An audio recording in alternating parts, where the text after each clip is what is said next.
Cupra came to us a few months ago. They were building a new racing car, so they were facing some challenges with some of the components. The main objective is flexibility and speed. So we are able to produce a huge amount of variants of the parts to be tested. Cupra had super tight deadlines.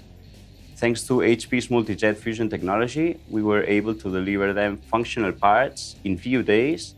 The speed that we get with additive manufacturing is helping a lot for the final efficiency of the project. They were able to get functional parts that worked for the testing phase, and they were able also to speed up the process on the design phase. Working together with Cupra has been very successful. We are able to produce several variants of the same part so that we get the real results in very short time frame. They were very good results. All the parts withstand all the loads and the environmental conditions around. They were really satisfied about the job we did together.